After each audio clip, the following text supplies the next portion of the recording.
नंदलाल ने एक press conference की है और उस प्रेस कॉन्फ्रेंस में उन्होंने मुद्दे उठाए।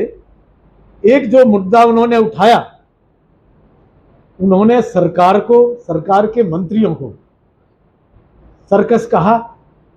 और दूसरा उन्होंने कहा कि पलवल में जो जमुना के पास वहां पर वो अवैध खनन की बात उन्होंने कही।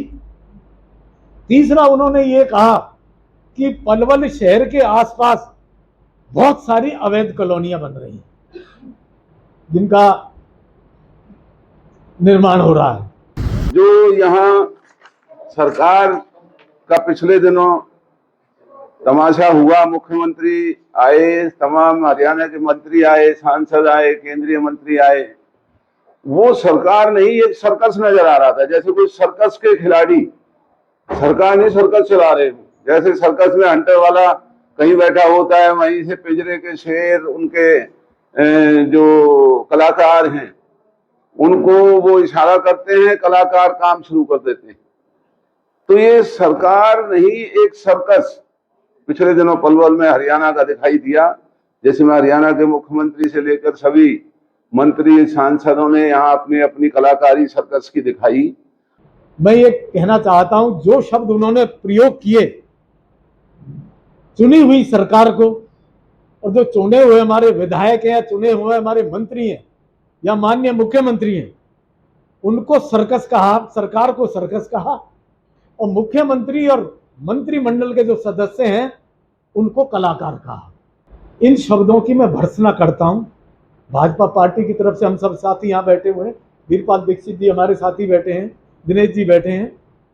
मैं पार्टी की तरफ से इन शब्दों का कड़ा प्रतिवाद करता हूं, प्रतिकार करता हूं, और ये कहना चाहता हूं, जब वो सत्ता में थे, सर्कस तो असल में उन्होंने चलाई थी।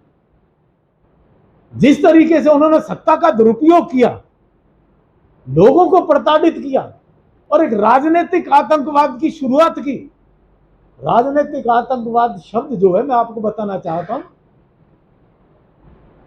कि राजनीतिक आतंकवाद हरियाणा में नहीं हुआ करता था, हम बंगाल और बिहार में सुना करते थे। परंतु जो राजनीतिक आतंकवाद की शुरुआत इन्होंने अपने सत्ता के दौरान की, जो इनके विरोधी थे, चाहे वो पक्ष में हो, चाहे वो विपक्ष में बैठे हो, चाहे सत्ता में बैठे हो, इनके साथ में हो, अपनी पार्टी के लोग हों, उनको इन्होंने झूठे मुकदमे दर्ज कराकर प्रताड़ित करने का काम किया। पद का तो दुरुपयोग इन्होंने किया। इन्होंने तो सरकार में, सत्ता में रहते हुए अपने हाथ में सर्कस के मुखिया की तरह हंटर अपने हाथ में रखा, चाबुक अपने हाथ में रखा, और उस हंटर को और चाबुक को अपने विरोधियों को प्रताड़ित करने के लिए प्रयोग किया।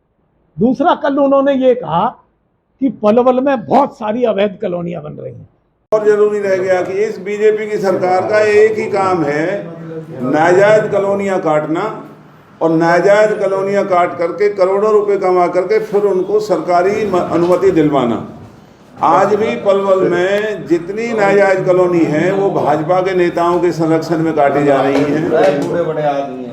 कहीं भी नाजायज कॉलोनियों को रोकने का काम नहीं चल रहा है। पूरे पलवल के भविष्य को बर्बाद करने का काम चला हुआ है। तो नाजायज कॉलोनियां काटने वालों के खिलाफ क्यों नहीं कार्रवाई हो रही है? और नाजायज कॉलोनी कटी हुई नियमित जो कर रही है, उनमें जो धन इकट्ठा हो रहा है वो कौन कर रहा है? बीजेपी अनिल मलिक वहां कार्रवाई करता है जहां बीजेपी के नेता अपना डर बनाने के लिए उसको आगे करते हैं।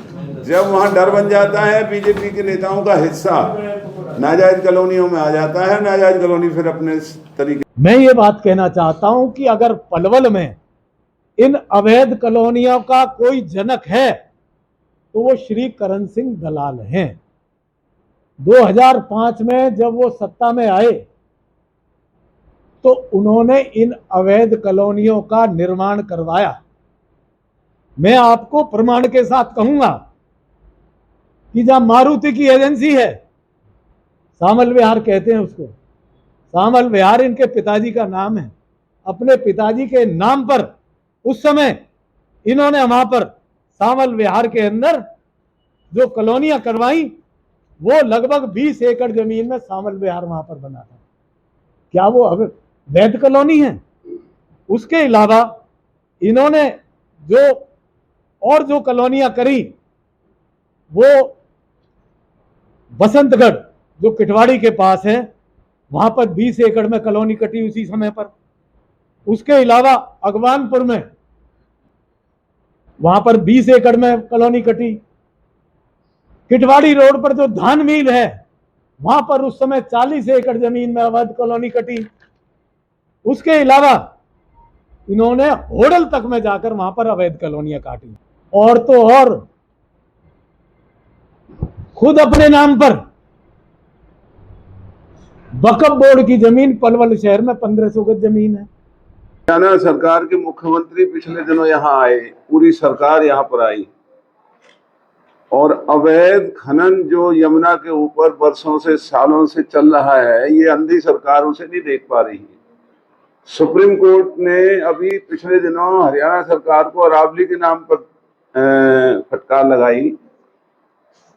20,000 करोड़ से भी ज्यादा का घोटाला अकेले यमुना रेती की नाजायज खनन का है। और जो ये पुल प्रहलादपुर में बना रखा है, इसे बनाने की कोई इजाजत नहीं है, ना ऐसे बना सकते। मन मर्जी यमुना को खोद रहे हैं, जगह जगह गहरे गड्ढे हो रहे हैं।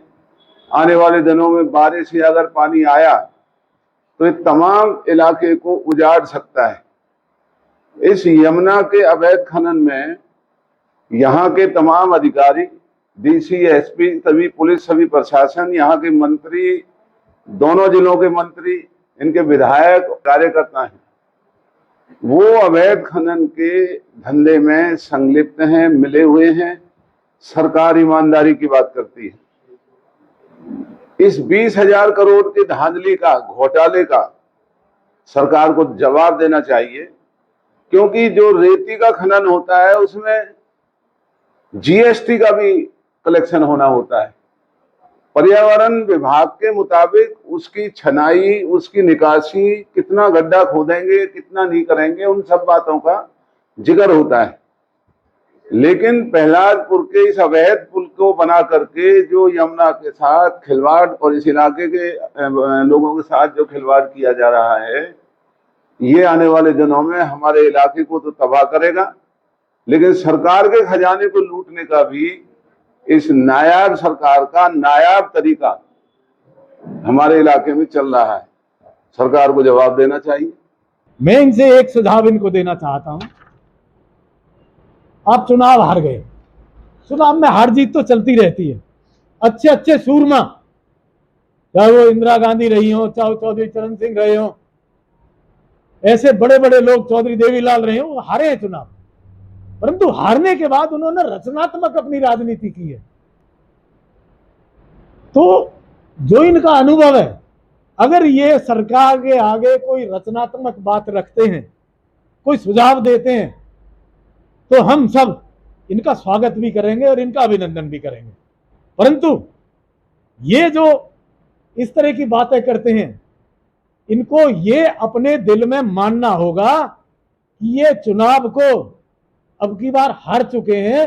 और पलवल के इतिहास में जो सबसे बड़ी हार थी 34,000 वोटों की, जो श्री गौरव गौतम ने इनको दी, सारे सहयोगियों के सहयोग के साथ इनको अपनी हार को पचा लेना चाहिए।